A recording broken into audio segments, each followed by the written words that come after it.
Hi, this is an AI and on with the story also. Damn, this story took a while to read also. It's super good. BTW11 waking up. Obito's eyes fluttered open. Once he did, he almost immediately shut them again. The brightness was too much. Is he in heaven or a place in the afterlife? The last thing he remembered was dying at the realm. Besides Naruto and Kakashi, they were the last people he's seen since he closed his eyes and drifted off. Although I did meet Rin again, the first thing he did once he sat up was check his body. He already opened his eyes and forced them to get used to the brightness. He noticed that his right arm was still the Hashirama cells. He sighed. He kind of hoped he would revert back in the afterlife to how he was before. He ran his left hand through his hair and noticed that they were as spiky as before. Judging from the slightly sharp edges of where his hand was going through, he shook his head and looked down at his body. He saw that he was wearing a black shirt. It might be a cloak. He felt his face, and yes, it still had the rough edges. Is this how the afterlife is like? Then where is Rin? She said she'd wait for me.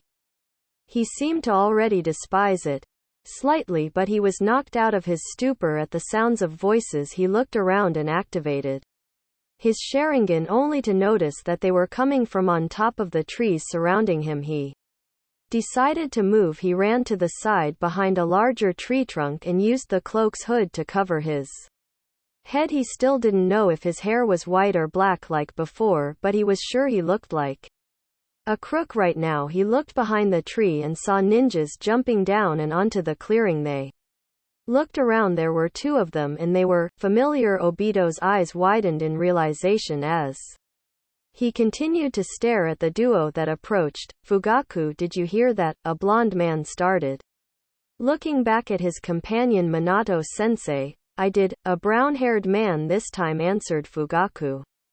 Uchiha, the Uchiha clan head. Obito put a hand to his mouth in complete shock. But then again, if he was in the afterlife, he would see other dead people too. But isn't Minato still in the world with Naruto? The battle probably hasn't ended yet, but Obito didn't attempt to step out and test that theory. Instead, he felt his cloak and felt something hard inside. He looked inside and found a mask. My orange mask. He grabbed it despite the awful memories he had with it and put it onto his crooked face.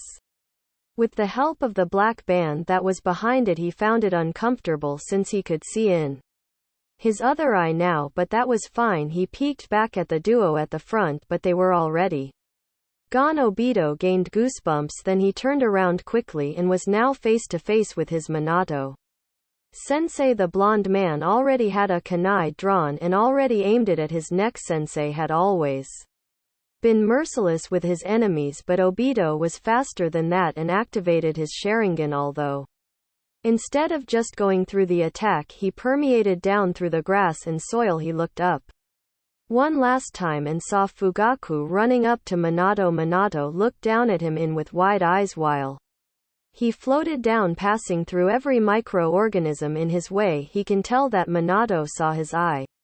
But as soon as he was no longer visible to the duo, he shunshined to a place he remembered too well.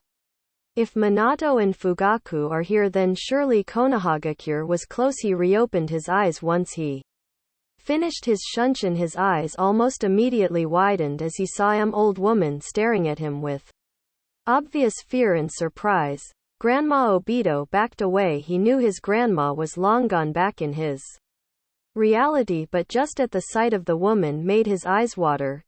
Gran. His voice was groggy and unused, like he had just woken up. His eyes widened at the strange croaking that fell out of his own mouth. The woman ran back and screamed. Obito was perplexed, but he came to a conclusion that he did look like some kind of grim reaper, just with a funny orange swirly mask. He sighed and then used his eye to teleport away, not bothering to see if the old woman fainted or not. His dimensions always had a spot, so he could just land on one and then land on the real world again in a different place without being seen by the other world's occupants. That was his ability. This time he arrived at a familiar training ground 7. He felt the nostalgia kick in, but it soon dissipated. When he heard footsteps he dashed to a bush and hid inside. He peeked at the people incoming. Darn it, I lost again. A black-haired boy with spiky hair whined with a pout. A boy with a mask and gray spiky hair scoffed and crossed his arms. It's okay Obito, we can always try again. A girl, with brown hair and violet tape on both of her cheeks, all three had Konoha headbands. The black-haired boy flushed red at the comment. Oh, well if you say so Rin, but it was back Kakashi who made me lost. It wasn't me, you were simply just horrible at it, the masked boy retorted irritatedly. The black-haired frowned at him, as if the masked boy was about to say something before he stopped and looked around the trees of the training ground. Do you feel that? He asked the other two supposed genins. Looked at him in confusion. Then the black-haired groaned, is this a joke? The masked boy shook his head. No, are you sure you don't feel that? The girl looked at the direction the masked boy was staring. What is it? She asked. It's a chakra presence that seems to exceed Minato sensei's, the masked boy answered. The other two said in unison. Obito watched the three children conversing in the training ground. He felt a sharp pang in his heart once he noticed who these were. Kakashi and Rin. He knew it was them just from the way they talked to one another. It made him hurt to see how decent of friends they actually were. Back then he truly misinterpreted everyone. When Kakashi had killed Rin, he believed Madara's word and got killed because of it. Everything that's happened to Konoha in his reality was his fault because he was stupid enough to have joined Madara as a pawn to be thrown away. So am I in the past? If I am.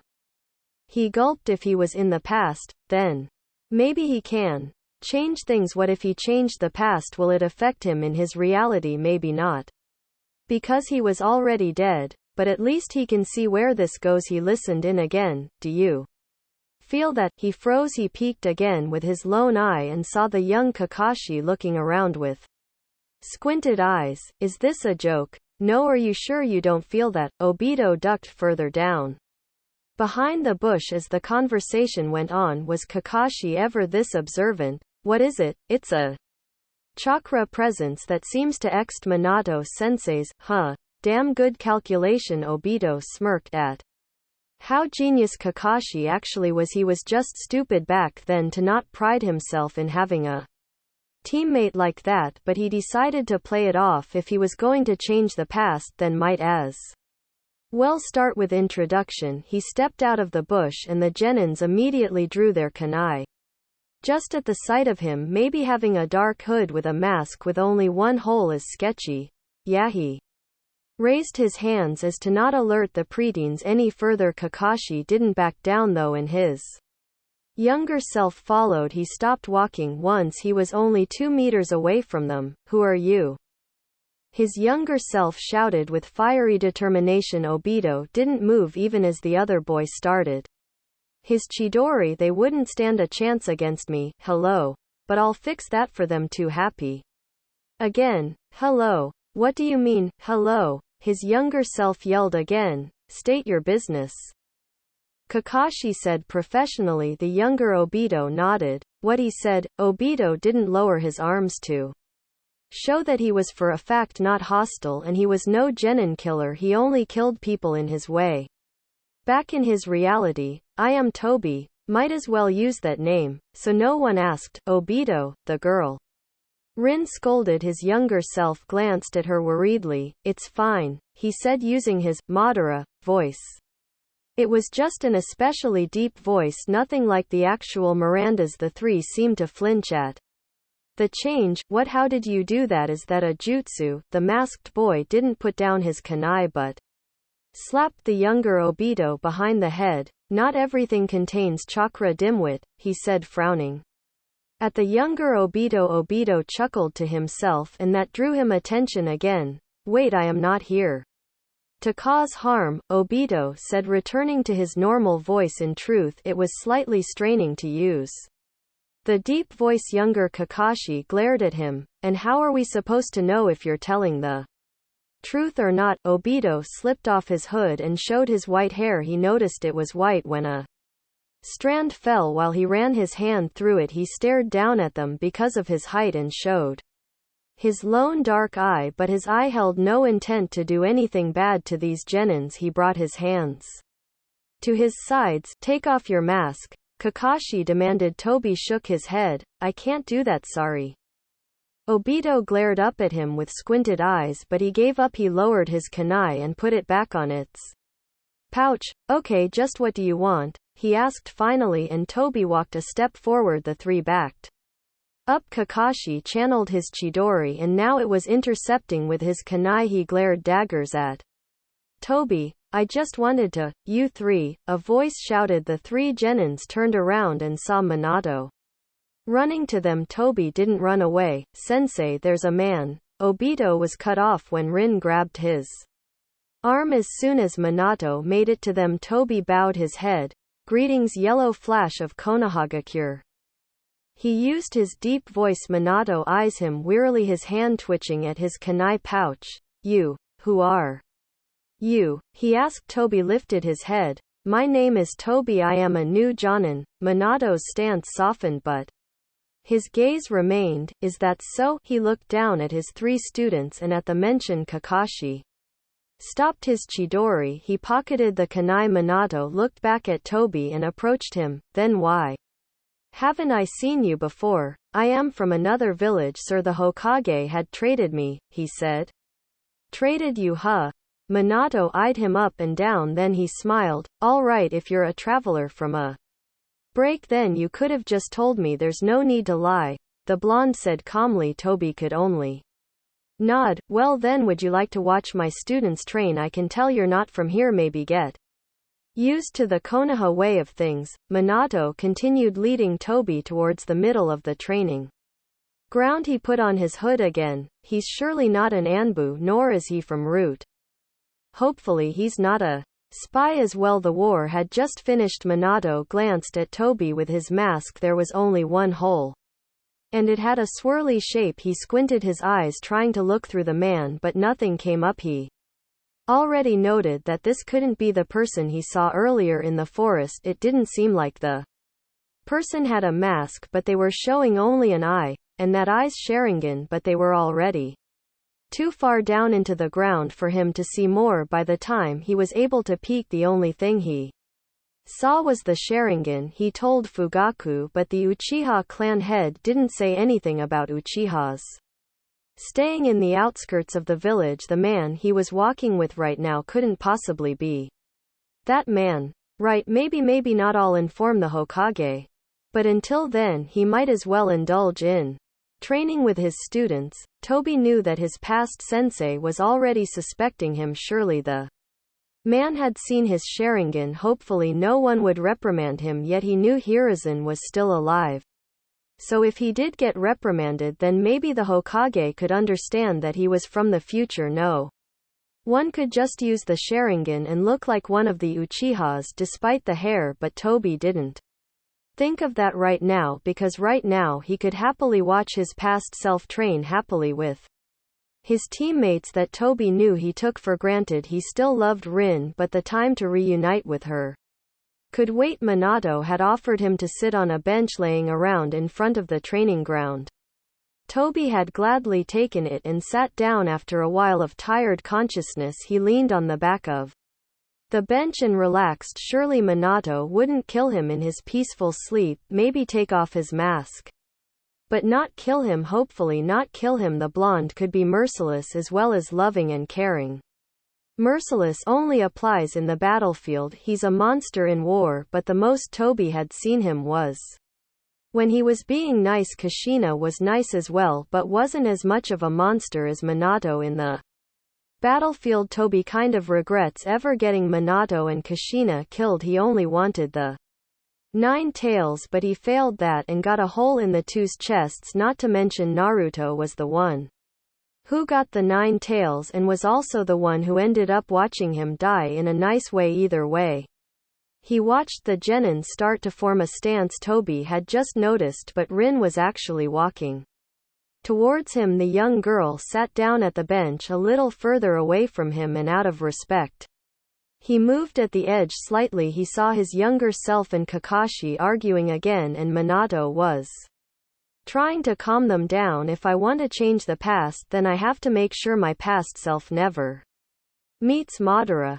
This is the best I can do for a first step. He watched with his one eye the spar that was already getting initiated between the two boys and their sensei. He balled his fists as he glanced at the younger Rin, laughing at the boy's antics. I'm going to change everything. I'll save myself from the fall. The younger Obito smiled again after a short scolding from Minato. Toby smiled at himself inside of his mask. I'll make myself happy again. 3. Another familiarity. Obito continued to watch even when the three in the front were already starting to get tired. After a while, Minato finally dismissed them and they went their way to Toby and Rin. Kakashi was staring at him the whole way towards the girl. The sky was starting to turn slightly orange. It must be lunch. Then Toby sat up.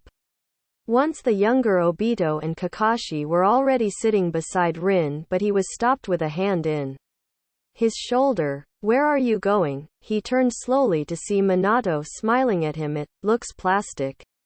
Toby was about to respond before another voice cut them off. Hey. Toby and Minato turned to the direction of the call and saw a familiar red head approaching them. She was holding a basket covered by a small blanket. The woman's smile faltered when she saw Toby. Minato retracted his hand from his shoulder. Kushina, Minato said calmly with a genuine smile at her arrival. Kushina stopped in her tracks and eyed Toby up and down. Kushina smiled at the three genins on the bench but returned to the other two. Who is this? She asked, pointing her head to Toby. She must be suspicious. The war had just ended after all. Hello, Toby said using his normal voice while bowing his head slightly. He was polite. Believe it or not, Kushina seemed to light up at the display. Well, hi, you must be new here.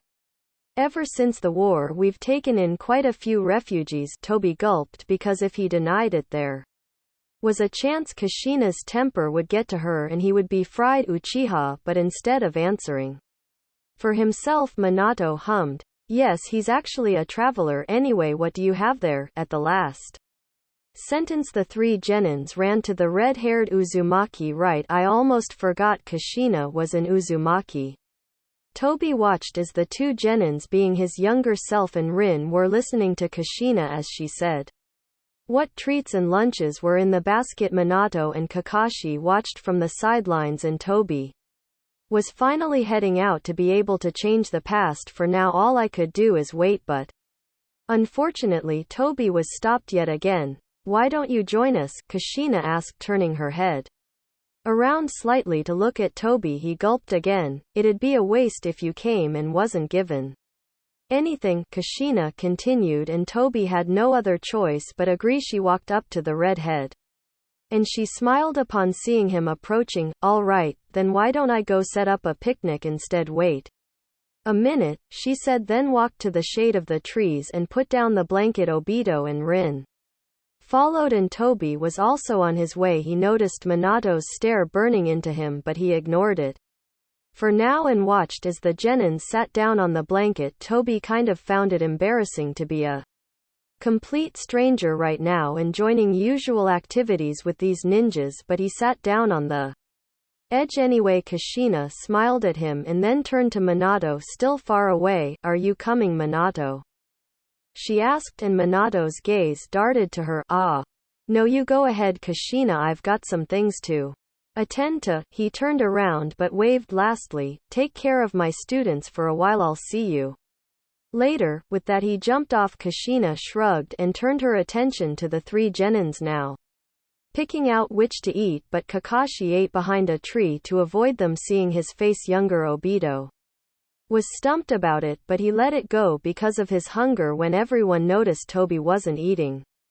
Kushina found it good for a question. You can grab one if you like, she said, suddenly making Toby flinch. He shook his head and stared at the genins eating. Kushina raised a brow. You can eat, ya? No. Just take off your mask. And Toby shook his head almost immediately after she said that. She frowned slightly at his answer but let it go as well. Toby kind of felt bad that Kushina looked rejected, so he sucked it up and picked up a sandwich. This is the best I can do for now to repay for the 9 tails killing you. Kushina saw that he picked something and watched as he put it in front of his swirly mask. He noticed earlier that he was wearing an Uchiha shirt under this cloak, so he couldn't have the cloak off unless he wants to prove something. His white hair shone brightly even as he turned around and lifted his mask slightly to take a bite of the sandwich. He faced away from the trees lest he wanted Kakashi to see his face. Of all people, the younger Obito noticed this and groaned. I guess now we have another Bakakashi, he whined. Toby tilted his head once he turned back around at his younger self's face. I truly was childish. Kushina also had a look of her own, but she shook it off. Glad you enjoyed it then. She smiled at him the way Naruto would with closed eyes. He felt another pang in his heart, but that was taken away by a question. Why is your other hand white? Toby stopped chewing as he looked down with his lone eye at his younger self, who seemed to chew innocently while staring up at his almost unseeable dark eye. He continued chewing after a minute of silence. It's just paint, he said through calculated chews. By this time Rin and Kushina had started a conversation and Kakashi was far gone into the forest. He looked away again and took another bite, a big bite this time, and looked back at the genin. His younger self squinted his eyes at him before sighing in defeat. It's okay Obito, surely they'll show us one day, Rin said, taking her attention away from her and Kushina's conversation and comforting his younger self yet again. Always comforting me, huh? Is that why I fell in love with you? Toby stopped chewing again. Is it not obvious I'm a male? Then why don't you just take off your mask? Obito asked again with that fire in his eyes, and Toby couldn't help but sigh out loud. He shook his head and finally finished his sandwich. Then he stood up. He bowed slightly at Kushina. Thank you for letting me join you, Uzumaki-san. Kushina tilted her head. How did you know I was an Uzumaki? Toby blinked inside. However, he was amused, always the over-analyzer, but that's fine. Even I don't know how I said that straightforwardly without cracking. Because of your hair, he said, stuttering slightly. Kushina's brows lifted in realization. She nodded and smiled at him. Wait, she said once he was already walking away. He turned his head around a bit to see her on his right side. What's your name? She asked. I never got it. Toby right. He hadn't told her his name yet. Toby, he answered, and then he was gone. He shined away. He didn't stick around to see her reaction. He arrived on the spot he first got his Sharingan. It was when he saved Kakashi, and was also when Kakashi gained his scar. He basked in the memory. That was when they first became friends. Obito leaned on the tree and watched the sky turn light orange as the afternoon set and lunch was over. He closed his lone eye. I can wait until the mission. I'll make sure my past self never becomes a pawn, even if I end up forgetting about it in the afterlife. He sighed. But first things first, I have to make sure no one finds out about my identity, nor gets suspicion, because I'm sure that Minato-sensei is already suspecting me. If I want to change things, I have to make sure no one gets in my way. For meeting again, Obito decided to stay on the spot. After a while of thinking, where else would he stay in his dimensions? No, it would be too uncomfortable. Last time he went, he almost got caught, but he managed to play it off with his unending knowledge. He sighed to himself. Once the sun started setting, he had been daydreaming there this whole time. He sat down in front of the tree and crossed his arms, making his head hit the tree's trunk. He put on his hood again in case of anything happening. Then he started to snooze. He was never a light sleeper, but it changed once he made the Akatsuki his own. He needed to be alert for anything. With that in mind, he slept uncomfortably, not like he was comfortable before either. Toby awoke with a jolt when he heard a twig cracking somewhere near him. He sat there for a while until there was another crack closer. This time he didn't bother using his Sharingan. It would make a sound, and it was better to wait until he could use it in a fight if something like that ever breaks out. He needed to reserve some more chakra after all, but other than that he could always just permeate and then shunshin or use his kamui on the attacker, and then he could confront whoever it was in one of his many dimensions. But that didn't seem to be the case when he heard a familiar voice. Well, look at what we got here. Toby got chills. He knew exactly who that voice belonged to, but he didn't move.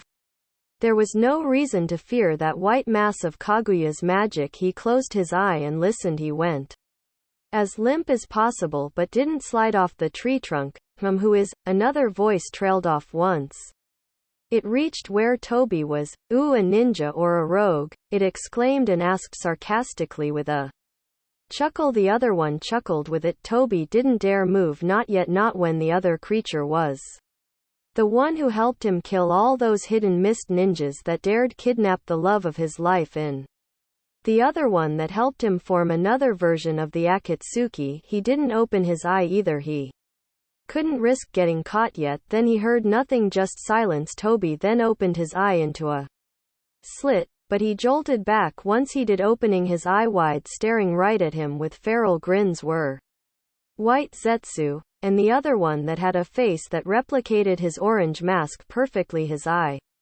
widened further when the other white one wrapped its white spirals on his leg.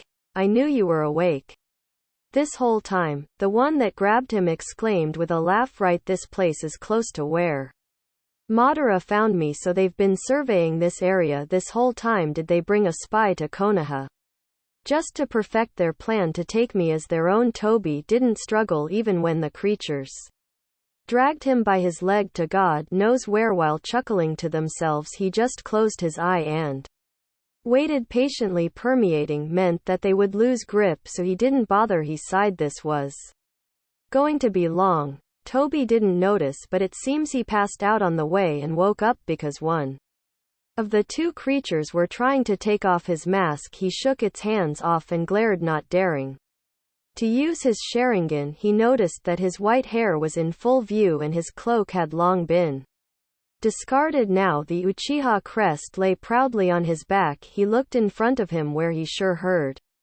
the uneven chuckles, and his eye widened yet again. Madara, he growled deeply, the man that ruined my life. But right now Madara wasn't resurrected. He was alive and only had one Sharingan. He was vulnerable. If only he didn't have Zetsu with him. So you know of me, Madara said. I as cold and tired as the day they first met. He's very interesting. He has an unusual chakra presence, Zetsu exclaimed, turning around to glance at Madara. Toby found out he was tied with ropes. It would serve them no good, but would he admit he can permeate and has a Sharingan? No, of course not. He could only glare as of now. So where'd you get that mask? The white swirly-faced one piped up. Toby didn't respond. Why would he? They all plotted his worst nightmare that caused him to go crazy and almost kill his only remaining teammate. Kakashi the creature shrugged and they both turned to look at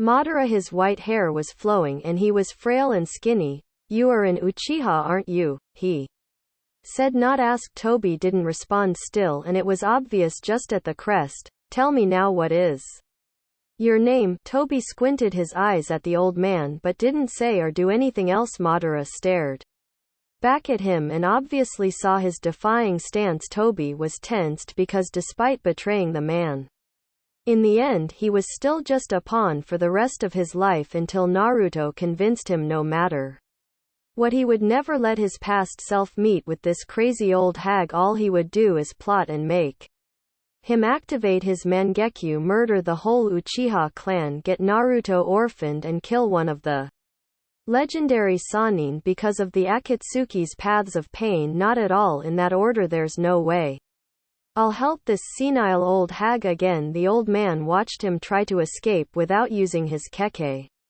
Genkai. So you will not use your Sharingan? Are you truly an Uchiha? He asked again, voice raspy from how old he is. Why don't you show me your Sharingan? Toby scoffed, like hell I will. 5 illusion of pain. It seems being defiant is Obito Uchiha's new motto, because right now he sure as hell wasn't going to give in to this crazy maniac who's obsessed over winning against Hashirama, but right now, that wasn't the point. The point is that he's going to get killed if he doesn't take things into action. Madara sighed, starting to lose interest. Very well then, he said before standing up and making his way to him. Toby braced himself for whatever was to come until Madara bent down in front of him and put his fingers on the sides of his eye. The hole on his mask was big enough to fit at least 3 fingers, and that was how many Madara put. Toba's eyes widened further when he finally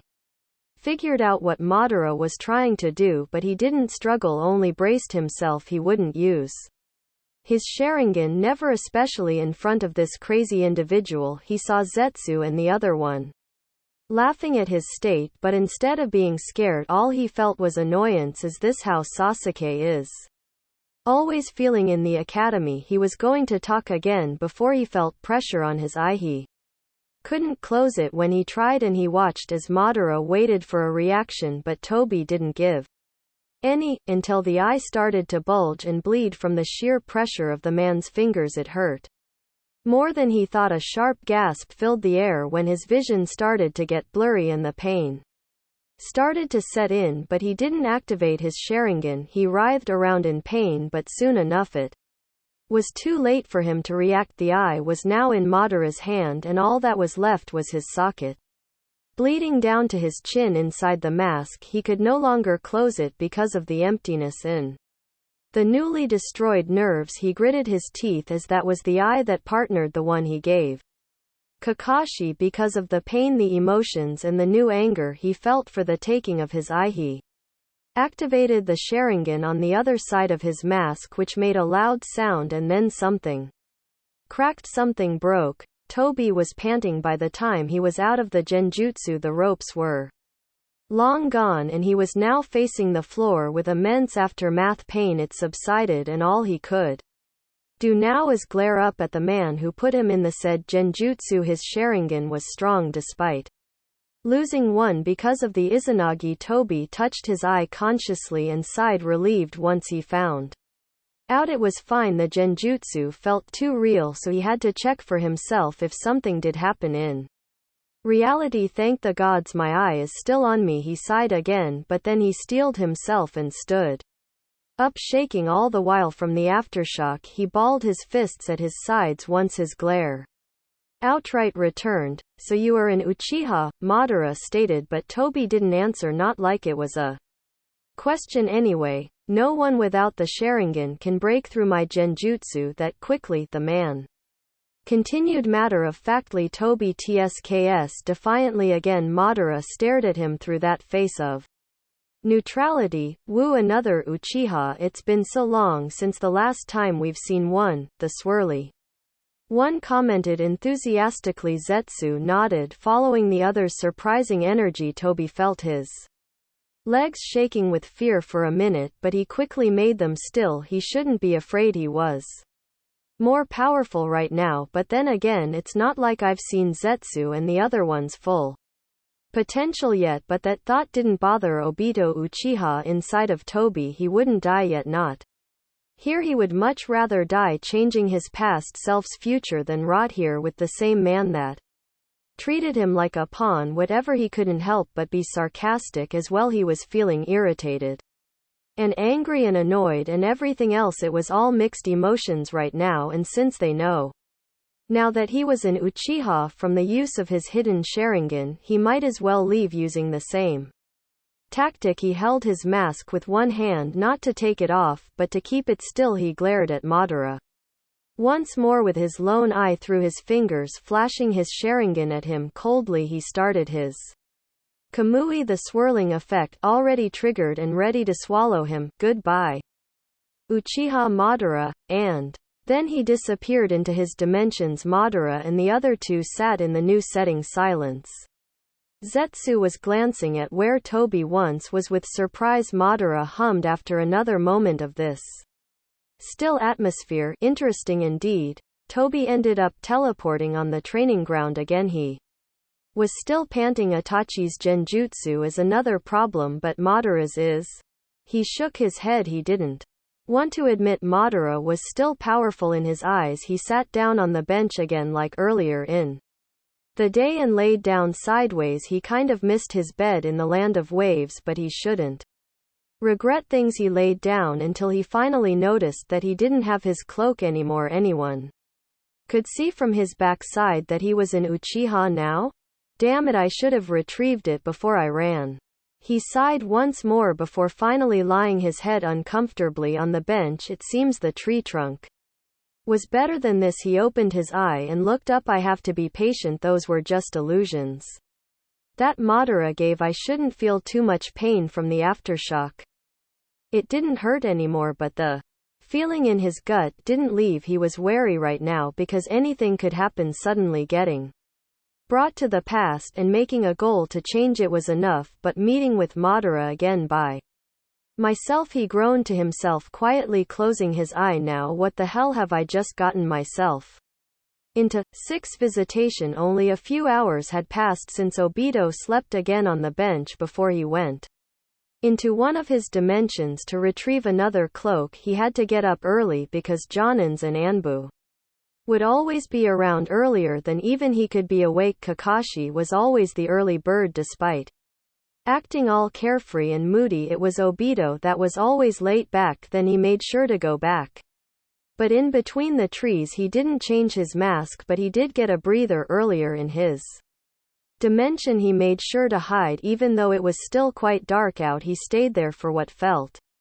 like hours before he heard a branch get stepped on behind him. He turned around, balling his fists before the third Hokage, Hiruzen, showed up. Obito's clear eye widened. Another figure that had red eyes also appeared from beside the current Hokage. His hands, balled fists, loosened upon seeing the Hokage but tightened them again at the appearance of another Uchiha. I should have brought a weapon. He didn't show his Sharingan, but it seems he was already challenging the other Uchiha, which turned out to be Fugaku. The Uchiha clan head had his arms crossed as he glared at Obito. Obito had a hood now.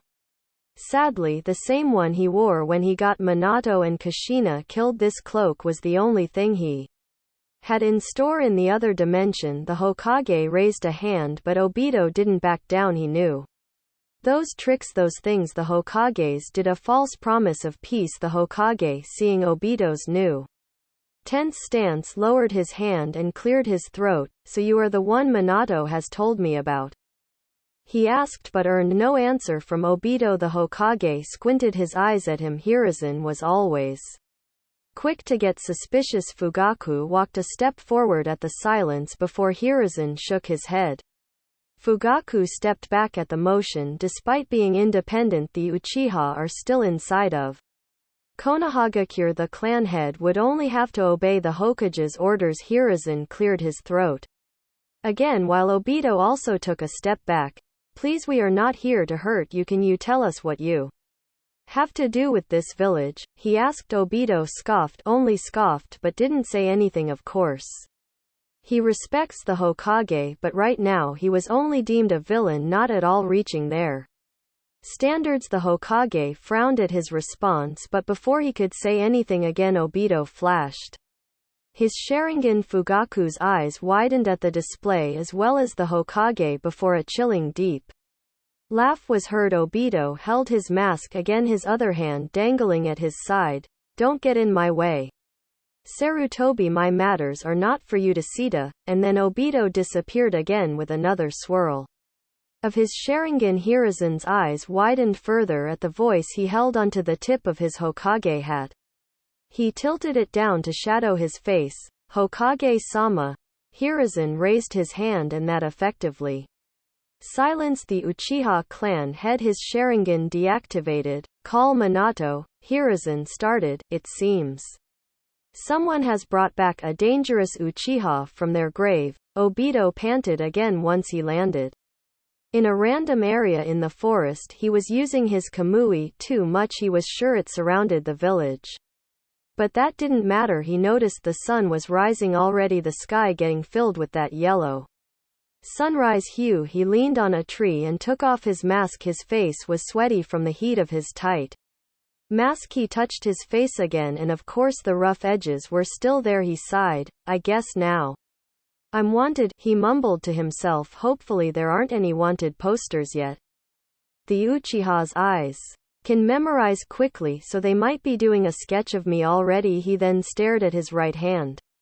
It was white. He opened and closed it and it worked just fine. He had spent probably months gaining back his strength in that part of his body to become a ninja again, only to find out that Rin had died and Kakashi had betrayed him. Madara deserved to get killed by Kaguya. It was all his fault. It was all part of his plan to break him. Obito took a deep breath of the now purified air and he basked in the wind hitting his face. It was cold, but he knew it was only because his face was hot. He sat there for a while before deciding to go to a familiar place. He shunshined this time and he landed in the Uchiha compound and he was surrounded by Uchihas everywhere. He seemed out of place and the Uchihas around him seemed to have been surprised by the sudden arrival, but other than that they just shook him off and ignored him. Narcissism tend to be common in the Uchiha blood, inborns and all. Obito didn't waste time and swiftly walked to Fugaku's doors. By this time he should be back at his home. He knocked once. He reached their porch. He knocked again, and the third time someone opened the door. Makoto, Fugaku's wife, was the one that opened it. She was holding a cute child in her arms. Must be Itachi. It hurt Obito quite a bit at how close baby Itachi and his mother used to be. He killed her too in the massacre after all. Hello. The woman greeted him with a warm smile. Obito snapped out of his thoughts about the massacre and bowed in his own respect. Hi, is Fugaku there? He asked, using his normal voice while lifting his head to face her. Although a bit rusty, that was his normal voice without the exaggeration of the Madara one. The woman owed before smiling. He's here right now. Actually, come in, she said welcomingly, stepping to the side. Maybe not all Uchiha are narcissistic. He bowed again before entering. He was quite tall, at least the same height as Kakashi. The Hitaki is above the average height, just so you know. He entered and the woman shut the door. Who is it? He heard Fugaku ask loudly from another room. Makoto raced past Obito and to where her husband is. You have a visitor, dear, she said. She glanced at Obito and he showed himself. His eye was dark and staring at Fugaku. Fugaku was immediately alert at the appearance of the masked man and jumped to stand up, activating his Sharingan. I know you have the Mangekyo, Fugaku, but that's a topic for another time. Makoto was startled at the sudden alertness of Fugaku. She was about to say something before the clan head beat her to it. Makoto, stay away from him, he demanded, and the woman, with Itachi in her arms, ran to her husband's side. Her eyes were worried. What are you doing here? Fugaku barely concealed the venom in his voice as he glared at Obito using his Sharingan. Obito deadpanned him but didn't ignore him as much. What did my appearance surprise you? Obito used his deep voice to coax them into thinking he was serious. I am being serious. Makoto's eyes widened into further worry and surprise at the sudden change in tone. Fugaku didn't back down, only taking a step back as a way to defend his offspring and wife. I did not come here to hurt you, Obito said, taking off his hood and showing his white spiky hair. He still did not use his Sharingan. Fugaku furrowed his brows at him in suspicion. I just want to talk. 7 Conversation. After a moment of silence, Fugaku's stance seemed to have softened. His Sharingan didn't get deactivated, but he seemed to be considering what Obito had said. Makoto was glancing at him and Fugaku with eyes most likely ready to activate its own Sharingan with baby Itachi ever so oblivious to what was happening. Obito didn't dare move. Yet he needed to speak to the clan head now. Fugaku glanced at his wife's worried eyes before sighing. Finally deactivating his Kekkei Genkai, he stood straight, eyes calculating and boring into Obito's mask. He turned to his wife, but his body was still facing Obito. Go to the other room and take Itachi with you, he said, and Makoto hesitantly nodded, speed walking to another room with Itachi in her Arms. The baby stared at Obito's one eye curiously while babbling incoherent things with its small mouth. Once Makoto was away, Fugaku fired his Sharingan again. He was probably trying to replenish his chakra. In a short time he squinted his eyes at Obito, jaw tight and locked in place. What do you want to talk about? He said with a low defensive growl. Obito couldn't help but pity this man because he knew in the future he would surrender himself to his own son, the same one that he made his wife leave with. I am not here to cause harm, Obito said calmly, sighing all the while and inviting himself to sit on one of the chairs. His throat was already aching slightly at the use of that deep voice. Fugaku eyed his movements before sitting on the opposite side as well for a time, deactivating his Sharingan. Obito made eye contact with Fugaku, which made the clan head frown further. I just wanted to tell you that I am in fact not Uchiha Madara, Obito continued, Sotefly voice like normal. Now Fugaku's brows lifted. But I am aware that Hiruzen had thought that I am, but I am not. Is that clear? Obito said and asked, observing Fugaku's reaction. Fugaku frowned harder, the lines on his face clearer, but he didn't activate his Sharingan. Why are you telling me this? He asked gruffly, trying to get something out of Obito that wasn't short or cryptic. Obito sighed again, slightly slumping his shoulders. I asked, is this because I'm the Uchiha clan head? Because I just know that you think just because I'm an Uchiha that I won't tell. I am not. I will tell the Hokage what you just told him. Obito stood up, cutting Fugaku off, and grabbed his collar harshly. He showed his eye. Am I clear? A swirling Mangekyu. Fugaku's eyes widened as well, but he nodded through the hard pull of Obito's right hand. Strangely, he didn't activate his Sharingan. Obito let him go and glared at him one last time before starting to walk away. Makoto walked in. I heard an. She was cut off by the sudden closeness of Obito. She froze in her spot, and Itachi reached a hand up at Obito. Obito lost his glare and let the baby hold onto his inhuman finger, but before it could put it into its mouth he pulled away. I can't have Itachi use my Hashirama cell body as a pacifier. He bowed at Makoto slightly again, in respect, no longer saying anything. Before walking to the door, he saw the baby in his peripheral vision waving at him. He only nodded back as a way of response. No longer looking back, he could tell Fugaku watched his every move, but he didn't mind it as long as Fugaku would keep that conversation in mind. He would leave him alone. He stepped out of the home and shut the door now behind him. He then shunshined to another area. Minato couldn't believe what he was hearing. Hokage-sama, are you implying that the one that had spent time with my students is the Madara Uchiha? He asked in disbelief. Hiruzen nodded, crossing his hands together in front of his face. He took off his hat by now.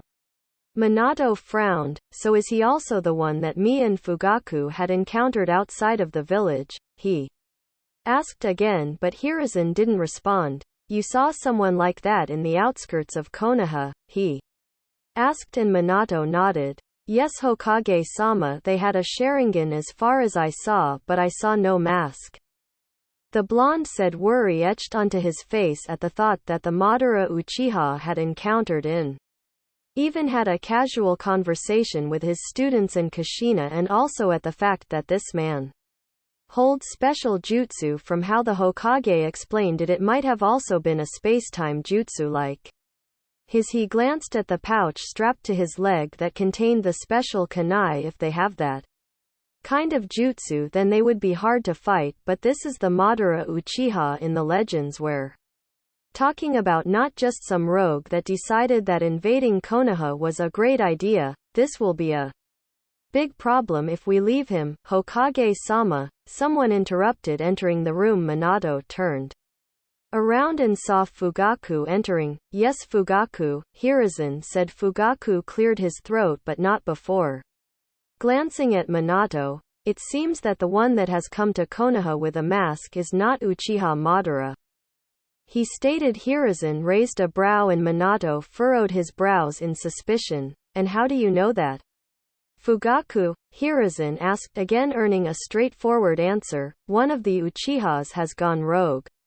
Here is a flyer of the Uchiha that has left the village. Fugaku handed the Hokage an old flyer containing a child that looked like the typical Uchiha. Hiruzen hummed while scanning the picture. He lent the flyer to Minato and he also scanned it with calculating eyes. He gave it back to Fugaku. Is that truly the man we saw? Minato asked. Fugaku nodded. Yes, back then he said that he was being mistreated by his classmates for being a late bloomer of the Sharingan. Maybe that was why he left. Minato squinted his eyes at the flyer again before nodding, prying his eyes away. If you say so. Fugaku, he said, turning to the door. Hiruzen nodded, signaling that they were allowed to leave. Fugaku nodded back and Minato was finally far from the door leading to the Hokage office, but once Fugaku was about to shut the door, he heard the Hokage speak up. I hope you are not lying to me. Uchiha Fugaku, so he did it. Obito took off his mask while spectating the village from afar. He breathed in the fresh air. I'm not surprised he truly took that conversation to heart. 8. Hypocritical man. Later that afternoon, Obito already forgot about it. Maybe not actually forgot. He just let it slip past his mind as it was now a done job. He jumped tree to tree and finally arrived again at the training ground. Only yesterday did he almost get caught, and only yesterday did he appear in this world. He slipped back his hood earlier and was now watching the three genins come back for their afternoon training. Supposedly I can wait until I can change the past when they are finally Chunins. He was about to jump down and surprise them before he felt a hand on his shoulder. His eye widened as he turned around and swung his head back, successfully dodging the kunai attack aimed at the side of his head. He didn't use his Sharingan so that it wouldn't be clear that he was indeed an Uchiha. He still avoided eye contact, however, but even then it seems he already knew who the perpetrator was from the chest alone. Sensei, a green leaf Jonin vest with blue long sleeves. He looked up as soon as the speeding kunai was out of bounds against him, and yes, it was the blonde yellow flash of the leaf. He grabbed the wrist where the kunai was, just like when he released the 9 tails. He made sure that the man was in an uncomfortable position. He finally noticed that the attack was meant for an instant kill, brutal place of attack, yet he acts so nice, a true hypocrite. He glared at Minato coldly with his onyx eye. Minato had a glare of his own as he positioned his other hand to another pouch on his leg. Prepared ninjas are always prepared. Why are you here? Tell me the truth. Minato spat quickly as he readied his hand for the other weapon. His wrist was still tightly held by Obito, so he was already trying to take it away from the death grip before it unfortunately breaks from the force. If I were to put more force, then surely you would have more than just broken wrists. Obito still didn't answer him. Minutes after there was still no answer, Minato quickly took another kunai from the pouch and aimed it directly at Obito's neck. Obito jumped back again and ultimately falling down the tree with Minato losing his balance and falling with him. Obito knew how to control situations like these, so it was only Minato who would get injured if he doesn't move. But even while falling from that tall tree, Minato was still trying to swing the kunai at him. Good thing it's not a shuriken. Shuriken hurts more, especially if it's from a long distance. Obito's learned a lot from Madara. Begrudgingly, he didn't want to admit he used to look up to the man before he died of old age. In his reality, Obito could feel the three young genins' gazes up at them whilst they fell. The fall must have been too fast, because apparently it was funny, because his younger self started laughing far below them. Toby couldn't help but feel annoyed of his younger self. Was I really that much of an idiot? Once he and Minato finally landed, he managed to make sure that the blonde landed in him as to not injure him. He and Minato fell with a loud grassy thud. Minato was groaning as he swiftly stood up. Rin was quick to run to her sensei and Toby. The hood was knocked off again. Sensei, Toby, are you both okay? She asked Rin as a medic. Right. Toby sat up slowly, checked his hands and nodded at the young girl with a worried face. The kunai had long been taken by Toby as soon as the blonde landed on him.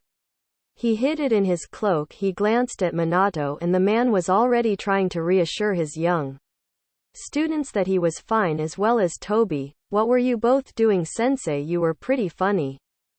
Obito mused enthusiastically with a wide smile. Minato seemed hesitant as he glanced down at Toby before laughing awkwardly. Well, I actually surprised him and we both fell by accident, Obito.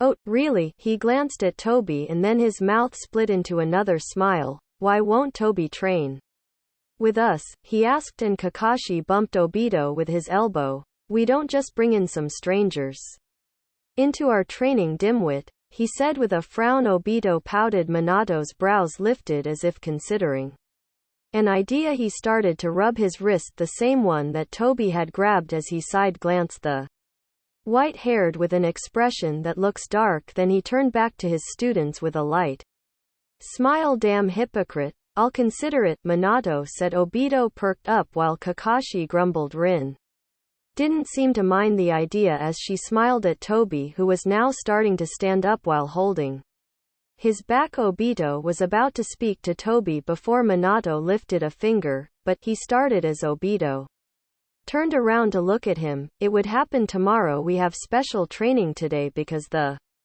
Chunin exams is near, Obito oat before nodding. Sure, tomorrow is fine, he said, turning away from Toby. And hey, Obito started as he looked up at Obito's lone eye. Tomorrow you can show us your jutsus. The younger Obito smiled at him, that Naruto smile with closed eyes, before running back to Kakashi, who was already far away from the group with Rin trailing behind him. Minato didn't come along yet as he glared at Toby sideways. His eyes were cold, staring right into Toba's mindset. It doesn't mean that you're an Uchiha rogue that I'll just let you go, the blonde stated. Toby stayed quiet. Sensei, Rin called out while waving, and Minato quickly chuckled, releasing himself from his cold glare. I'm coming. He stepped a few steps forward before stopping again, not turning back to look at Toby. I'm watching you. And then he runs towards his students, readying themselves for their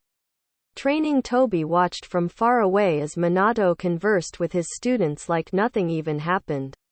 He sighed as he then shunshined away. A true hypocrite. 9 Waiting. Obito didn't need to wait. In fact, Toby didn't need to wait. Toby didn't do anything else after that encounter. Had it been so easy for them to find out that he was an Uchiha, I messed up. He wasn't supposed to reveal himself as a clan member. Now if the Hokage found out that Fugaku lied to him, the coup d'etat in the future would only have more reason. Toby sighed. I messed up bad. Now Minato was suspecting him and he wouldn't be able to do anything about it unless, of course, he kills the man. But is he strong enough to kill his former sensei? Of course not. Even if he could, he wouldn't. He would never think to kill his subordinates ever again. But then again, maybe I can put him in a genjutsu. But is my genjutsu enough for him not to see through? Shisui's eye was destroyed by Danzo, so he would never be able to cast a powerful genjutsu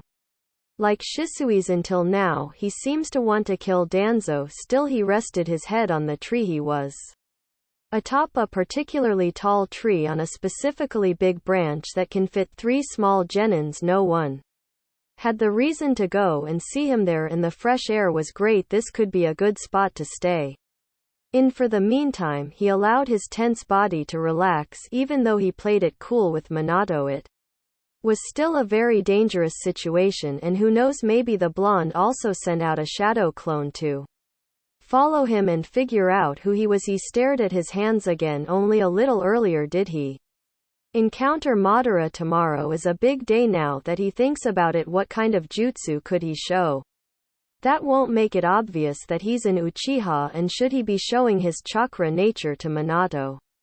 What if tomorrow would only end up as a trap and the genins already know? After all, Fugaku only said The identity of Toby, not that they shouldn't hunt him down and prove it. He sighed again, but this time in frustration he groans loudly, so he couldn't afford getting caught in the best spot he can find. I can wait. Minato resumed his training with his students, but the whole time he was thinking about that encounter. To be honest, I'm still doubting that that man is an Uchiha. Is he even the same man that me and Fugaku caught in the outskirts? Soon enough Minato snapped out of it as he heard a loud groan of pain. He let go of his student's twisted wrist as he noticed what he had done.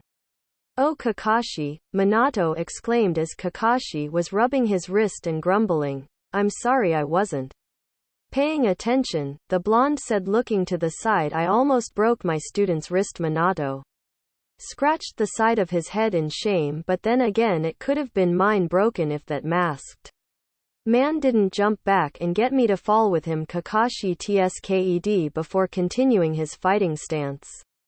"Whatever, let's get this over with," he said, his hand now completely fine after Rin ran to him and checked it out. Minato nodded as he too started up his stance. "Catching that man can wait." Kakashi sprinted towards him, already taking out a kunai from a pouch on his leg. Minato smiled at his opponent before stealing his gaze. "Tomorrow would be the best time. Thank you for your insistence, Obito." Then Minato also charged. Toby jolted up as he felt goosebumps grace his skin. "Did someone just thank me? Who could have thanked me?" he muttered. "Maybe from my reality." He touched his eye fondly.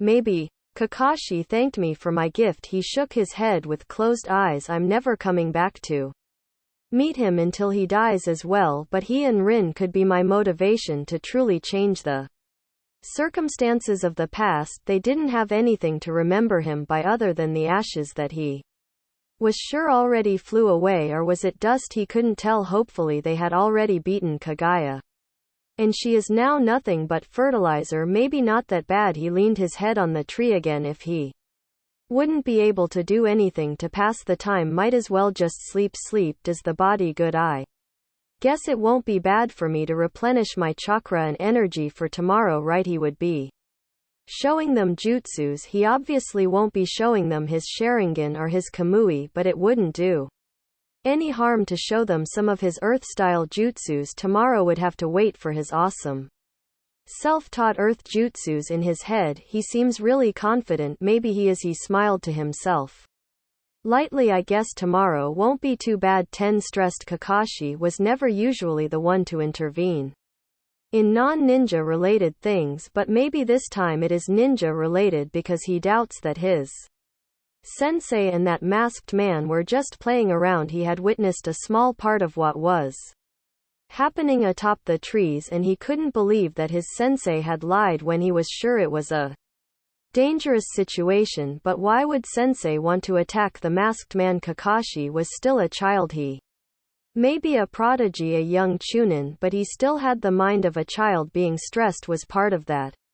If he was to become a jonin, he needed to be suspicious at all times and not be stressed. One of them was not be stressed, because stress would only make their chakra more detectable. The masked man and his sensei didn't seem to notice the sudden chakra level that Kakashi had been leaking out. Upon witnessing the kunai on his sensei's hand aimed directly at the masked man's head just before the man dodged and grabbed his sensei's wrist, and that was when Kakashi looked away. But the main reason that Kakashi had been stressed was because the war had just finished. He couldn't afford having a new one happening with a spy from yet another village, and there was something eerie about that masked man that somehow makes him feel familiar yet far from it. And his sensei must have also been thinking about the incident, because he had accidentally twisted Kakashi's wrist. It hurt, but he let it go. His sensei apologized anyway, but Kakashi couldn't help but feel that his sensei was somehow seeing